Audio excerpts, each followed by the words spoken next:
Chapter 10. Spring Takes a Holiday. The Penderwicks did what they could to help Nick sleep, tiptoeing around and stopping Ben from peering in any of the Geigers' windows. So quiet was Garden Street that spring itself decided to take a nap. The temperature dropped, then dropped again, and snow clouds started to gather. Mrs. Geiger's daffodils drooped their yellow heads, and the Evasian's creamy white magnolia blooms shivered in the unexpected cold.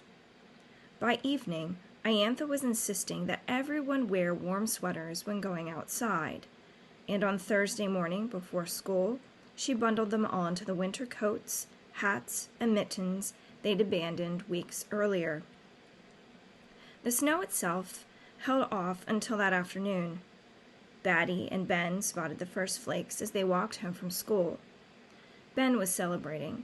The snow meant a possible day off from school, a rare treat in late April. Batty was torn. No school on Friday meant missing course with Mrs. Grunfeld, but since it also meant missing the horror of the book report chart review, she decided that, on the whole, a day off would be a good thing, and she was singing as she darted through the snowflakes to fetch cilantro. For the official inaugural walk, which means very first walk, with both dogs, the day before, she'd picked up Duchess first, and that had been a mistake. The adventure of finding cilantro in Quigley Woods had taken a severe toll on the fat little dog, and she'd had to spend most of the walk in the wagon, which meant slow going for cilantro and lots of extra wagon pulling for Batty. So today she was changing the order of pickup, which would let her give cilantro a brisk walk before adding Duchess to the mix. But when Batty got to Marsh Lane, cilantro seemed to have forgotten who she was and refused to leave his house. "Maybe he doesn't like the snowflakes," said Batty. "We moved here from Idaho," said Mr. Holland, again wearing his baby in a sling. "He's used to snow." "Then maybe he won't come out because Duchess isn't here," tried Batty. "He thinks she's in charge." "I don't care what he thinks. You tug while I push." Batty tugged on the leash, leaning back with all her weight, until cilantro made it out the door, which Mr. Holland closed decisively behind him. Bereaved, or sad, cilantro made his tuba sound and tried to stuff his nose through the letter slot. Patiently, Batty waited until cilantro remembered who she was and let her take him back to Garden Street, barking only a little more than normal, mostly at snowflakes that came too close to his nose. Once they picked up Duchess, cilantro did indeed perk up. So it was true. He did see Duchess as the boss of this crew, and Duchess seemed to agree. She regained enough of her energy to reject the wagon, instead strutting out in front of cilantro, showing off the new red sweater Mrs. Evasian had run out to buy her for protection against the snow. Batty hadn't the heart to tell either Mrs. Evasian or Duchess that the red accentuated or made more noticeable the dog's great girth, or belly, and made her look like an overstuffed Christmas stocking with legs. Up Garden Street they went, calmly enough except for cilantro, suddenly forgetting what the wagon was, and barking at it. But Batty got him back under control and was almost feeling good about her dog-walking skills when, just as they reached the Geiger's house, Nick appeared on the doorstep, calling out hello. Duchess, thinking he was calling hello to her, lunged toward him. Cilantro, thinking the same, lunged away from him. Then the situation worsened. Ben came flying out of the Penderwicks' house as though he'd been watching out the window in case Nick appeared, which he had been. And the addition to the scene of a shrieking boy caused Duchess and cilantro to change directions, but oppositely, until Batty, hopelessly snarled in the two leashes, her legs bound together, toppled over onto the wagon. As she fell, she realized that this was the stupidest possible way to first see Nick, as he would be certain to link her inability to keep upright with her lack of ability at sports. As Nick and Ben came over to rescue her, it was cilantro rather than Duchess who Batty feared would have the heart attack. As he tried frantically to run away, tightening even more with the leash wrapped around Batty. until Nick planted himself in Cilantro's path and spoke quietly but firmly, Sit, stay. To Batty's surprise, and Cilantro's too, she thought he sat, and so did Duchess, the whole fat redness of her, and they stayed. How did you do that? Asked Batty. Talent. Nick gave her the smile that Rosalind always called the irresistible Geiger grin, except when she was annoyed with Tommy, and then she didn't call it anything at all. Ben, you hold the dogs, caller, and I'll get your sister out of her mess. Yankee Echo Sierra Sierra India Romeo, said Ben. No, none of that sir stuff. Not while I'm on leave. Call me, I don't know. How about Mr. Fabulous? Good grief, said Batty. Good grief yourself. Nick unhooked both leashes and unwound them, freeing Batty. These are your new clients? Mom told me you started a dog-walking business. Actually, I wanted to do dusting and companionship, but nobody needed me for that. I didn't think I should walk dogs. Because of, Nick understood. I'm sorry about Hound. That was a sad day when I heard. Batty tried to imagine Nick feeling sad about Hound in the middle of fighting a war. Weren't you... She paused, feeling awkward. I mean, you weren't too busy to think about home? Some days home was all I thought about. Not you, necessarily, you understand. There was Nick's grin again, and the air was cleared.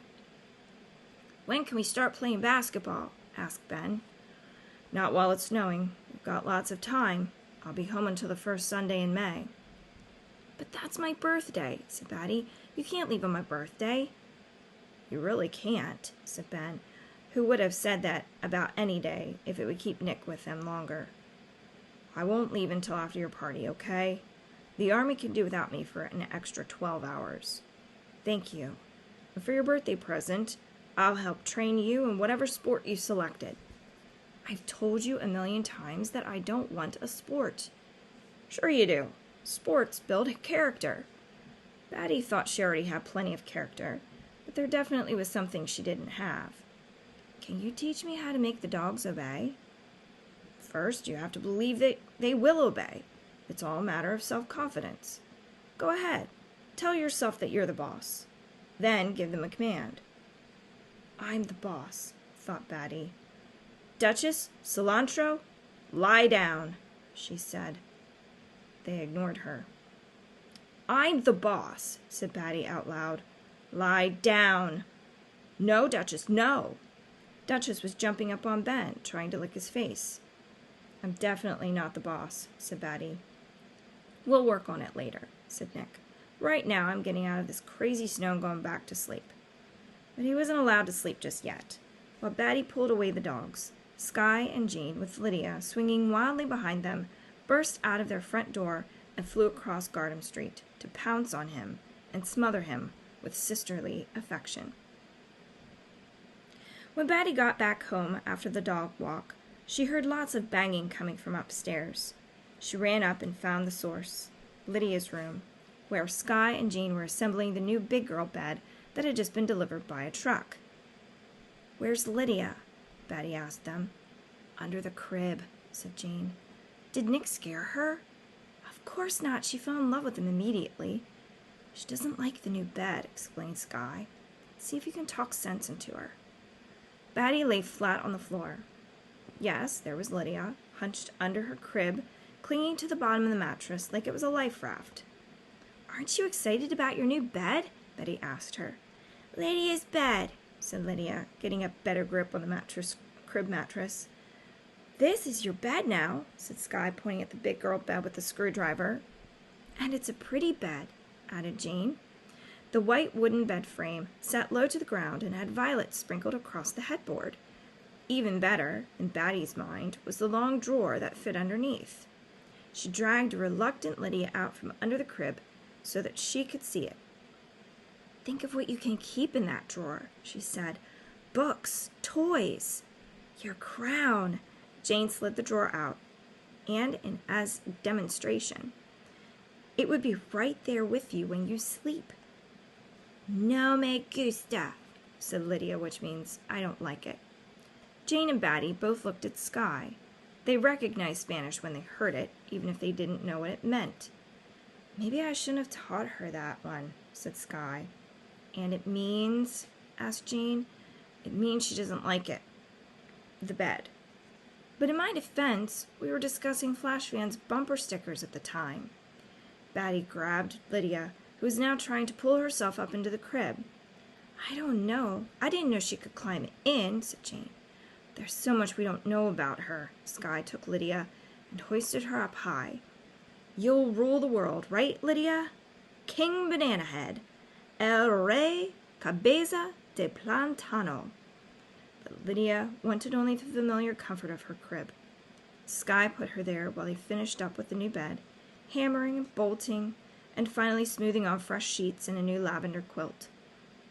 When even those wondrous sights didn't convince Lydia, it was soon clear she wasn't ready to abandon her crib. So I guess you have 2 beds, Lydia, said Batty. Lucky princess, said Jane. Lydia covered her face with baby Zingo.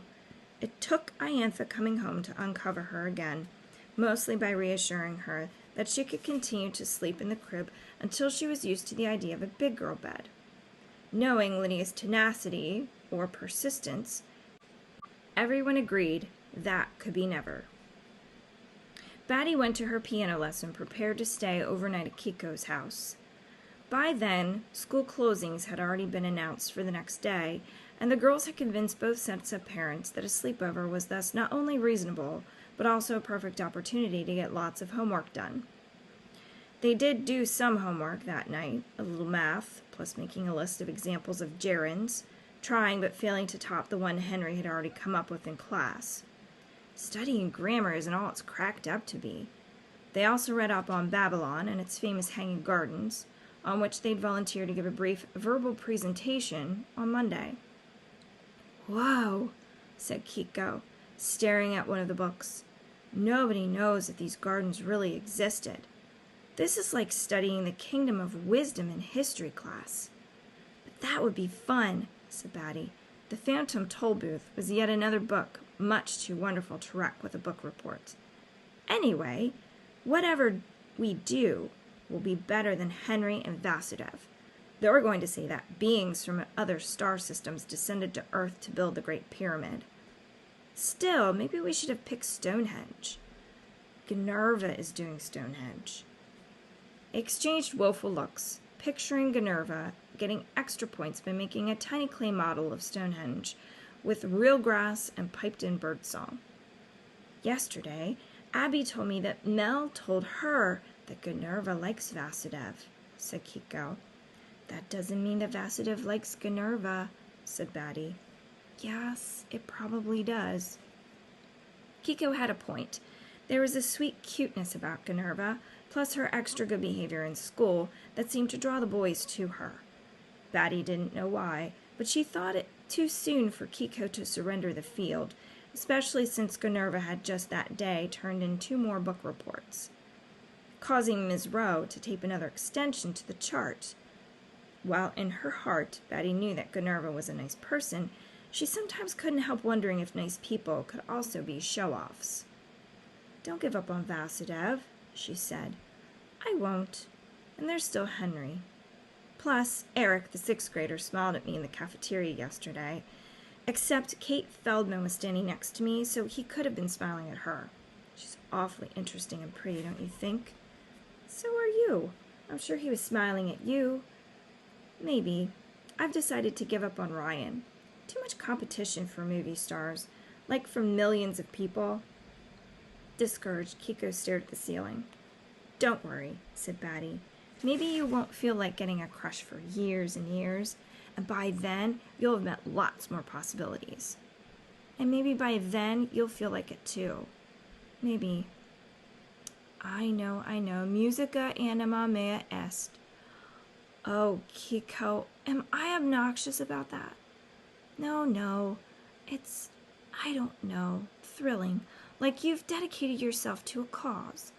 Like being a Jedi warrior. Kiko jumped up and rushed over to her closet. That reminds me. She pulled out an armful of long, glistening dresses of various colors and tossed them on the bed. What are these? For your grand 11th birthday concert. They're my mom's ancient prom dresses. She said you should wear whichever one you want. Batty held one up to her, a silvery concoction with poofy sleeves. It was too long, and had a few places that Batty wouldn't fill out for several more years. Kiko, I'd look ridiculous. Maybe they're a little big. Kiko held up a different dress. This one a deep royal blue. Try this on, anyway, please. They both ended up trying on several of the dresses, parading around until they tripped on them, which made so much noise that Mrs. Trace arrived and told them to settle down and get into bed. Kiko fell asleep immediately, but Batty lay awake for a long time, watching the snow and thinking about her birthday concert. It was now only 17 days until her birthday, which meant 16 until Rosalind came home, and only 9 until Skye's birthday. So 9 days until Geoffrey came to visit, and Batty could sing for him. Just thinking about it brought music bubbling up. She put herself to sleep by singing quiet lullabies into the pillow. And that is the end of chapter 10.